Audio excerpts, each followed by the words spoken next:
few weeks ago. It was slightly scary. Hi, Brydon. Congratulations first on your test recall as well. Ben Stokes is here personally to tell you, so I mean, how did that all play out? Yeah, Baz mentioned it to me yesterday on the way up from London. Yeah, it's obviously great to be back involved in that group. We had a training camp a couple of weeks ago down at Loughborough, which I was a part of. So to be back amongst that group after a busy test winter with them is very exciting, because obviously there's a massive challenge against India coming up this summer.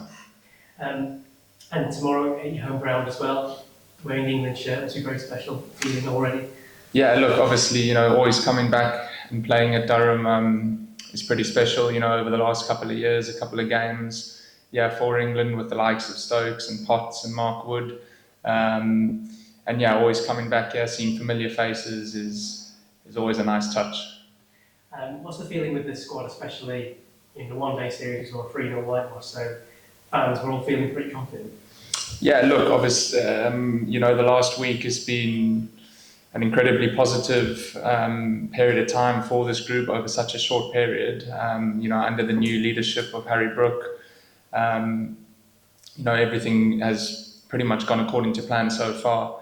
So the guys are all full of confidence and excited, and the most important thing is everyone's enjoying each other's company. So a new challenge now in the T20 series. The West Indies will come back stronger, and they've got a couple of different players in their squad now, but we'll be ready for that.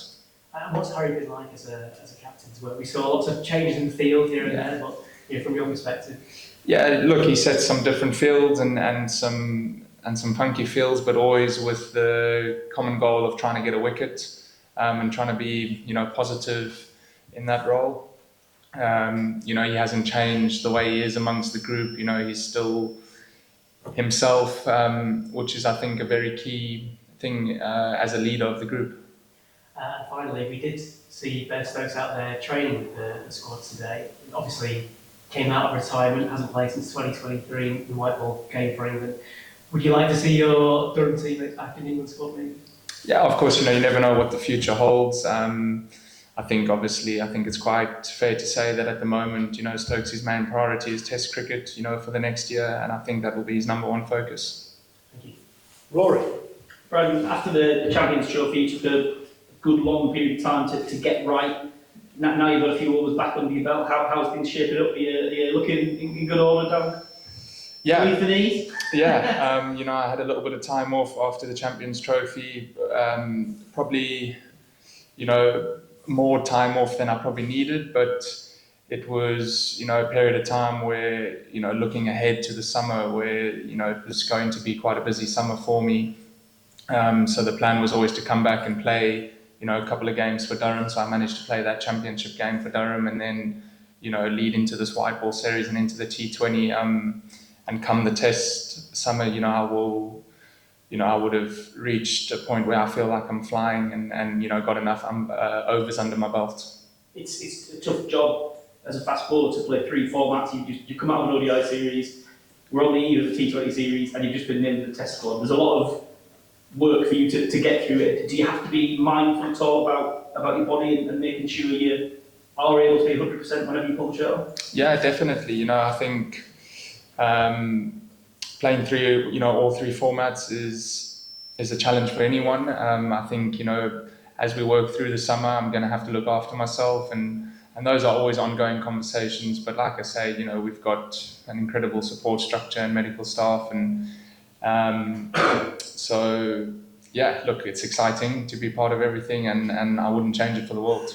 And there is obviously a relatively long injury backlog with fast bowlers, and you've been part of that and just coming out of it. But with your sort of, I guess, slightly later introduction to international cricket, do you feel like when you are fit and when you are feeling good, you want to bowl as many balls and get as many wickets as are out there for you? Yeah, I always feel like that. I think I said a while ago that, at the moment in English cricket, you've got a group of 10 to 12 fast bowlers that could all play for England, and I think it's a healthy thing for, both the white ball and Test team. But every time you pull on an England shirt, I'm going to want to give 100%. And the whole Test yet, you made some good contributions over the winter. Do you think fans can expect even more from your these English pitches? I'd like to think so. Obviously different conditions and different ball, but still the same outcome of what I'm going to be trying to do, which is be aggressive and ultimately try and take wickets. John, and then we'll do Richard. Can you give us a picture, Brydon, of what it's like for you playing for England here in terms of, you mentioned familiar faces, how many sort of friends and family and will be coming, how far away do you live, that sort of thing? Yeah, look, it's great. Like I said, even coming into the ground today, seeing everyone that works here and a couple of the local fans in here today, it really does feel like home, and it has done now for a period of time. I've actually got my dad over here at the moment as well. So he's from South Africa, well, he's flown over from South Africa, so he's been to a couple of the one-day games. So for him to be here tomorrow night, watching me play out here is pretty exciting. Loads of people from your old club presumably coming along and that sort of thing? Yeah, definitely. From the local cricket club, Burnmoor. I'm sure there'll be a number of them in tomorrow night enjoying the evening. Just on your toes, they're presumably fine now, are they? Is that something that's recurred throughout your career? Something that's got up now and then? Look, I think for a number of years now, my feet are not now the most ideal thing. At times, I've managed it for a period of time, sometimes longer, sometimes not, but yeah, I'm in a bit of a routine at the minute and things seem to be working well and fingers crossed everything goes fine. Is it mainly sort of an external thing, or is it just sort of build up over time? It's a little bit of both. Yeah. A little bit of both. But I seem to have found a bit of a routine now that is working out. I was actually going to ask you the same question actually about that, because people say, a cut toe has kept you out, and it was a bit more than that though, wasn't it? Was it quite a deep wound? And did you have plastic surgery, or did it not need that? It ended up being, quite a severe wound, which I was playing with for the majority of the winter. Yeah. And no, I didn't need plastic surgery. It just healed over time, and maybe different forms of strapping have worked. But it's always it was at one stage an ongoing trial and error thing that I was, doing throughout different games. But the time off has healed all of that up, and fingers crossed everything is going to go smoothly. What if it just from the boot jamming against your foot? Is that how it developed? Or?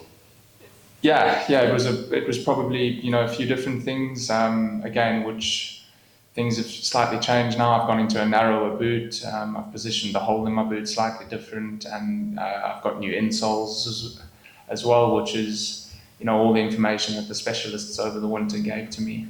I guess it's frustrating when something like that keeps you out. I mean, you've got enough to contend with back and side and all that, and then I guess the foot's but I guess it's frustrating. Yeah, very frustrating. We joked over the winter, and it is a bit of a running joke in the changing room. My second toe. We came up with the thought, can we just get rid of the second toe? But unfortunately, I've been told that you need your big toe and your second toe for balance. So I'm going to have to keep it for a little bit longer. Stokes' dad did that on his finger. I know. And Sunderland, as I mentioned before, you're a big Sunderland fan. Were you able to watch that game? You tried the final? Yeah, I was actually. I wasn't in London because I was up north because I had training and was around the Durham group at the time. But yeah, I watched it with a couple of my friends actually at the Sticky Wicket at Durham. Yeah, so at Durham there's actually more Sunderland fans than Newcastle fans. So it was a good feeling amongst the group. And how did you initially, was it that reason that you initially adopted them as your team? When I came over in 2014, a lot of the guys who I was mates with at my local cricket club were all massive Sunderland fans. And being a sport and football fan, I kind of gravitated towards that. So to see them back in the Premier League next year is pretty exciting. Cool. You can't tell us who had the idea to get rid of your toes. Was it you, or was it Baz telling you to just get crack on? Oh, everyone's had their opinion on my second toe. But no, look, it's all positive now. And just go ask what about the change in the squad? Obviously, Phil is going to have some home time with the new arrival, and luckily you've got someone who's now banging form to take the spot, so don't feel like you've lost much with Jamie Smith coming in? No, look, Phil's obviously had the birth of his first child, and I think he's probably only just flying back from the IPL now after winning it. But Jamie Smith, the way he batted the other night is, very pleasing for him, because we all know that he can do that, and I think he's going to have a lot of positive knocks for England in the future like that. Brilliant. Cheers, Brad. All good. Thank you. Thank you. Just